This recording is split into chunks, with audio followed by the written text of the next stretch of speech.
Welcome student. आज का हमारा टॉपिक है the transformation W equal to sine Z.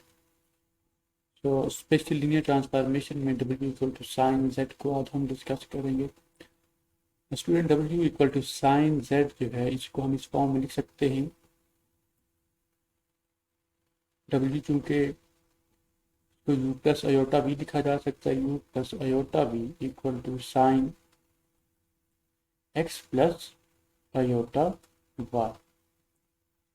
Z की जगह एक्स प्लस अयोटा वाई ले लिया है, which implies u plus iota b is equal to sine alpha plus beta का फार्मूला। तो ये बन जाएगा sine x cos of iota y plus cos x sine of i y iota y, which implies u plus iota v is equal to sine x cos of iota y means cos hyperbolic of y plus cos of x sin of iota y iota sin hyperbolic of y। तो iota को बाहर ले लेते हैं, sin hyperbolic of y ये form बन जाएगी student. तो यहाँ से student real and imaginary part को अगर कंपेयर करें तो u की वैल्यू बन जाएगी sin x cos hyperbolic of y और v की value cos x sign hyperbolic of y। अब स्टूडेंट यहाँ से हम बारी बारी x और y को एलिमिनेट करेंगे। सबसे पहले x को एलिमिनेट करते हैं। अब क्योंकि हमारे पास दो फार्मूलाज हैं, एक sign square x plus cos square x 1 के इक्वल होता है और cos hyperbolic square of y minus sine hyperbolic square of y ये भी 1 के इक्वल होता है। तो पहले sign square x plus cos square x ये फॉर्म बनाते हैं। तो उसके लिए स्टूडेंट यहाँ से अगर हम साइन एक्स की वैल्यू निकालें तो हम ऐसे लिख सकते हैं u upon cos hyperbolic of y equal to sine x. इसको इक्वेशन 1 का नाम दे देते हैं और इसी तरीके से यहाँ सेकंड इक्वेशन से हम v upon sine hyperbolic of y equal to cos of x इसको इक्वेशन 2 का नाम दे देते हैं। अब इन दोनों का स्क्वायर लेके इन दोनों को ऐड कर देते हैं। Squaring and adding 1 and 2 question 1 और 2 का हम स्क्वायर लेके इनको ऐड कर देते हैं। तो इसकी ये फॉर्म बन जाएगी u square upon cos hyperbolic square of y plus v square upon sine hyperbolic square of y equal to sine square x plus cos square x. तो यहाँ से क्योंकि sine square x plus cos square x 1 के equal होता है तो उसको हम ऐसे लिख सकते हैं u square upon cos hyperbolic square of y plus v square upon sine hyperbolic square of y is equal to 1। y के ऊपर ये कंडीशन लगाएं कि y कोई कांस्टेंट नंबर हो या means y is line parallel to x axis. y equal to c से मुराद क्या होती है, y एक स्ट्रेट लाइन होगी पैरेलल टू x एक्सिस। तो उस वक्त इस इक्वेशन की ये फॉर्म बन जाएगी u square upon cos hyperbolic square of c plus v square upon sine hyperbolic square of c is equal to 1। अब क्योंकि cos square hyperbolic of c sine hyperbolic square of c ये दोनों जो constant terms हैं तो ये represent करेगा एक इलिप्स की इक्वेशन को। उस वक्त रिप्रेजेंट करेगा जब cos hyperbolic square of c and sin hyperbolic square of c not equal to 0. So it represents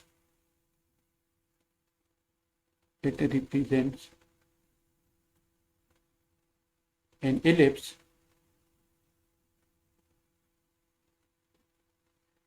with center at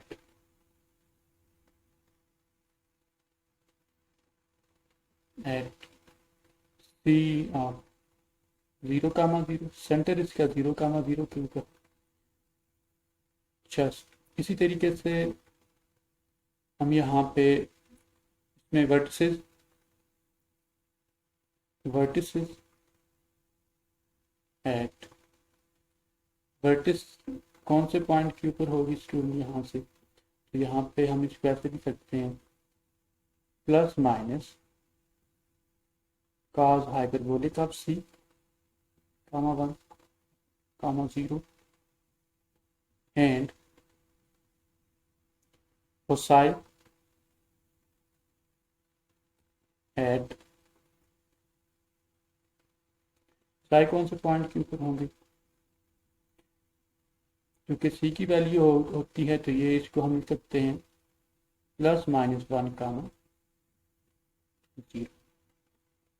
अब स्टूडेंट ये वैल्यूज कहाँ से आई हैं, इस इक्वेशन से आप देख के भी आप समझ सकते हैं। इसको अगर आप कंपेयर करें u माइनस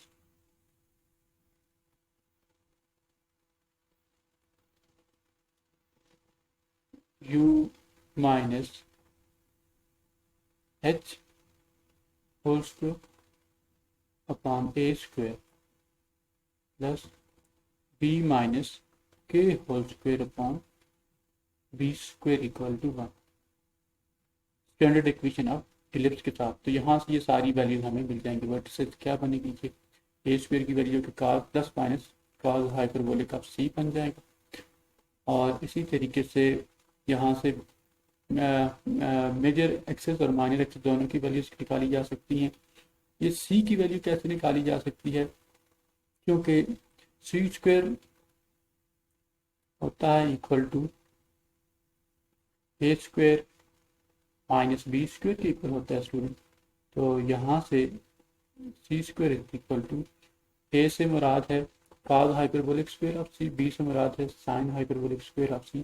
तो ये इसके इक्वल होगा cos hyperbolic square of c minus sin hyperbolic square of c, और ये 1 के इक्वल होगा। तो इसलिए ये कोऑर्डिनेट्स जो हैं वो फोसाई के क्या है, प्लस माइनस 1, 0। तो इसको आप देख सकते हैं, यहाँ पर मैंने ग्राफ बनाया हुआ है। ये आप देख सकते हैं कि एक्स वाई प्लेन में हमारे पास, या इसको आप जेड प्लेन कह सकते हैं, जेड प्लेन में एक स्ट्रेट लाइन है जेड प्लेन, और ये डब्ल्यू प्लेन में आप देख सकते हैं कि इसके करस्पॉन्डिंग हमें एक इलिप्स मिल रहा है। तो मीन्स के the transformation W equal to sine Z, W equal to sine Z, ये एक line parallel to y axis इसको मैप करेगी एक इलिप्स के ऊपर, जिसकी इक्वेशन आपको सामने है यहाँ। अब स्टूडेंट यहाँ पे हम सेकंड केस डिस्कस करते हैं।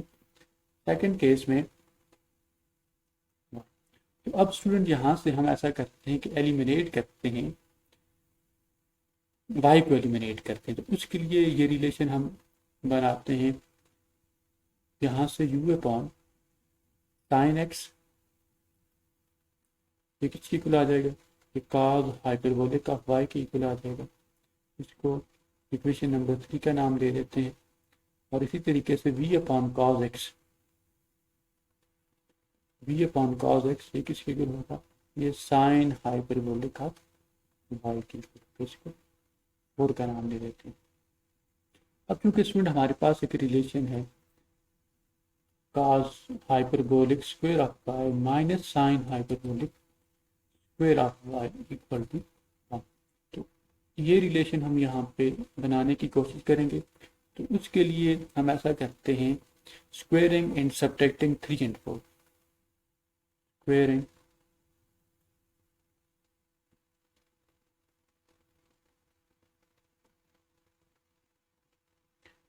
squaring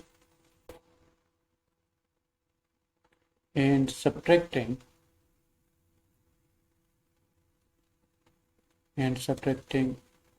3 and 4, equation 3 and 4। तो 3 को जब हम स्क्वायर करेंगे तो ये बन जाएगा u अपॉन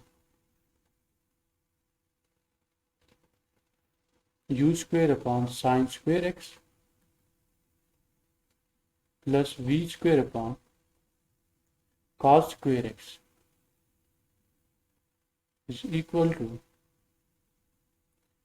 बन जाएगा, सॉरी सब्ट्रैक्ट करना है तो ये बन जाएगा माइनस, बन जाएगा cos hyperbolic square of y minus sine hyperbolic square of.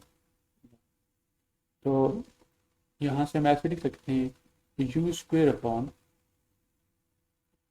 Sign square of x minus v square upon cos square of x equal to, ये 1 के इक्वल होता है।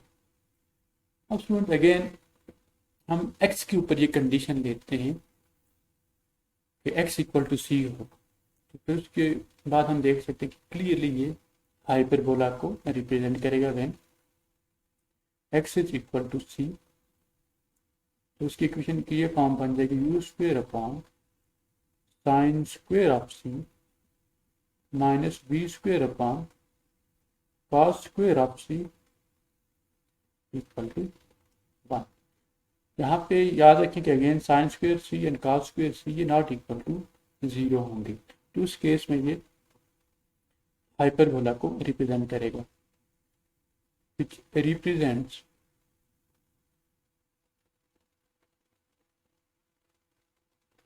hyperbola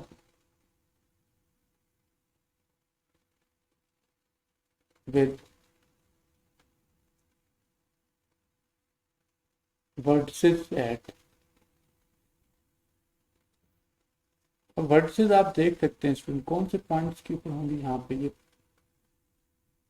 plus minus sine c होगा, plus minus sine c 0 and कोसाई एट, कोसाई student पहले की तरह ही कौन से पॉइंट के ऊपर होंगे, प्लस माइनस 1 कामा 0, क्योंकि ये प्लस माइनस सी होते हैं तो सी अगेन यहाँ से हम इस रिलेशन से स्टूडेंट इसको कंपेयर किस इक्वेशन से करेंगे, इसको आप u minus H upon A square, u minus H square upon A square minus B minus K square upon B square equal to 1। इस इक्वेशन से इसको कंपेयर करेंगे तो यहाँ से आपको ये सारी वैल्यूज मिल जाएंगी। फिर एच और के क्लियरली देख सकते हैं कि वो दोनों किसके इक्वल हैं, 0। बोला कि केस में स्टूडेंट सी स्क्वेयर होता है equal to A square plus B square, तो आप देख सकते हैं ये बन जाएगा sine square C plus cos square C, तो ये 1 के इक्वल आएगा यहाँ। तो सी की वैल्यू प्लस माइनस 1, तो ये प्लस माइनस 1 ये वैल्यू है। तो इसको आप देख सकते हैं यहाँ पे मैंने इसका ग्राफ बनाया हुआ है, the transformation W equal to sine Z, W equal to sine Z, ये straight line parallel to X axis इसको ट्रांसफॉर्म करेगी to a hyperbola with foci at 1, 0 minus 1, 0 and vertices at minus sin c, 0 and sin c, 0। बोला कि case में student सी square होता है equal to A square plus B square, तो आप देख सकते हैं ये बन जाएगा sine square C plus cos square C, तो ये 1 के इक्वल आएगा यहाँ। तो सी की वैल्यू प्लस माइनस 1, तो ये प्लस माइनस 1 ये वैल्यू है। तो इसको आप देख सकते हैं यहाँ पे मैंने इसका ग्राफ बनाया हुआ है, the transformation W equal to sine Z, W equal to sine Z. ये straight line parallel to X axis, इसको ट्रांसफॉर्म करेगी to a hyperbola with foci at 1, 0, minus 1, 0 and vertices at minus sin c, 0 and sin c, 0.